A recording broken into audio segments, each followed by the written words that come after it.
Hello everybody, and welcome back into another one of our bite-sized sessions over Business Central. Now today we're going to cover something fairly easy but fairly important to the use of Business Central. Now I call it BC. You might be familiar with it being known as Dynamics 365. Maybe you know it as a 365 Business Central. Maybe you just know it as Dynamics Business or something like that. It has many names among different people. But I am talking about Business Central, and if you hear me say BC, I mean Business Central as well. It's a little bit of a mouthful, so I tend to shorten things like that. Now, my name is Nee, and I'm just going to guide you through something really quick, really simple today. That is the whole idea behind these little bite-sized sessions. And what we're going to go over today is customer creation.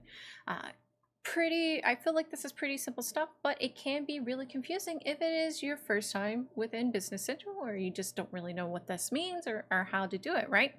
So to add in a new customer, we're just going to click in our customers here. Now, depending on your role, remember, it does depend on how this might be laid out or what you're seeing. So we're going to click on customers here.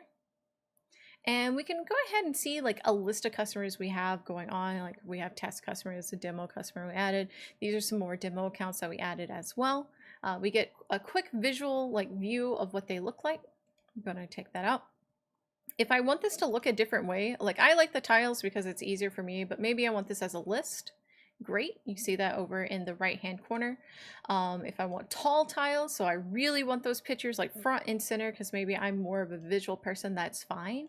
But I like having the visual indicator plus a bit more information for me personally, and this is what it tends to default to anyways within BC, but you can change it by just going over and clicking here.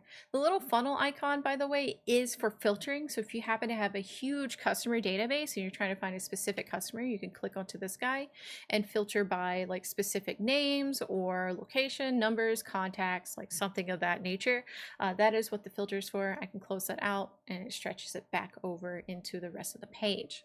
Now we're going to talk about today though is adding a new customer. And there's already a little button that says plus new, so just go ahead and turn your eyes to that. We have the plus new, create a new entry.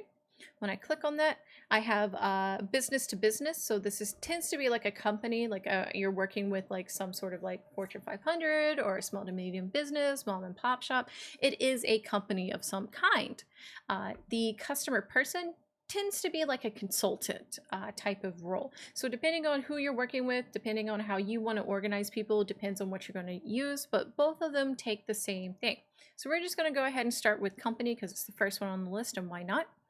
And I can change their number to a specific thing, right? So if I, instead of customer 20, if I wanted this to be something else, like test customer 2, right? I can do that. And updated release could take a while. Yeah, that's fine. Or I should have just hit no.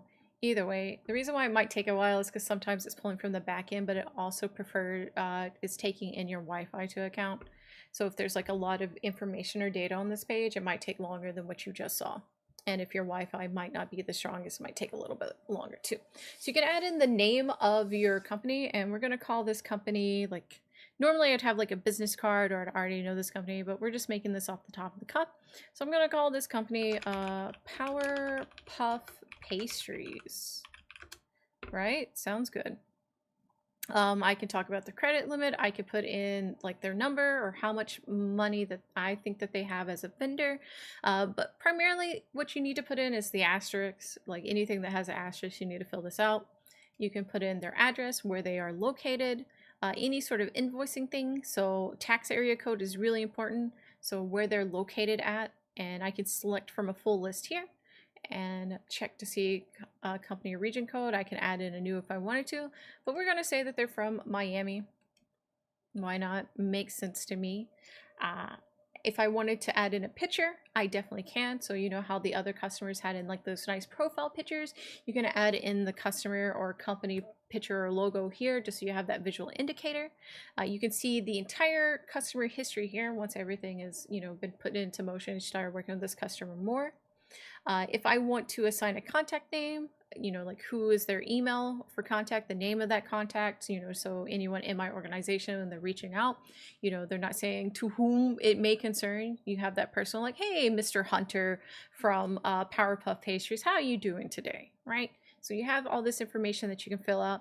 A lot of this information should be stuff that you should be aware of when working with the customer anyways, when it comes to their address, their phone number, who the contact is, homepage, like what their website looks like. Maybe they don't have a traditional website, maybe they have an Instagram page or a Twitter.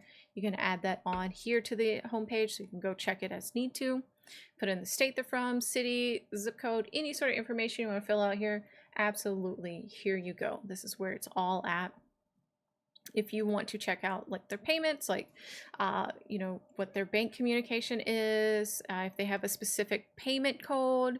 The standard tends to be like the 1 month, but maybe they have to be paid within a specific time, 30, 67 days. These are things that you would have that conversation with the customer to know fully, and then you would fill that out. But the standard tends to be the 1 month and like 8 days situation. That's always going to be the one that is suggested first for you as well. But other than that, that really is how you put in a customer. Now, if you ended up doing something wrong, you no longer are working with this customer, you want to get rid of them, there is a trash can icon, so you can just trash them, right? If you need to share this out with somebody within your team or organization, share button right here. If you needed to open this in read-only mode for whatever reason, you have that capability as well. Like everything else with NBC though, it is using cloud-based saving, not serving, saving. So there is no floppy disk icon, there's no save icon. It is saved automatically. You can check that out. I'm really stumbling my words. You can check that out by clicking on the save. So if I wanted to type in their phone number, is like 333-333-3333, like all the threes, right? Not a real number, but it, that can be between me and you. It saved that automatically up there. If I wanted to get rid of that number, saved automatically. So you don't have to worry about that stuff. Now, when I click out of here, we see test customer 2, Powerpuff Pastries, no contact information. And it's just really up to you. Like you can continue to leave the numbers if you want to, or if you want to put some sort of like text in there, you can as well. I just wanted to show you have that option. And that's really it when it comes to adding in a new customer. Now, I hope that this was wonderful for you. I hope that you learned a little bit. I hope you feel more confident. Once again, my name is Nee, and these are our bite-sized pieces for getting to know Business Central. If you have any questions or concerns, make sure you let us know below. Have a good one.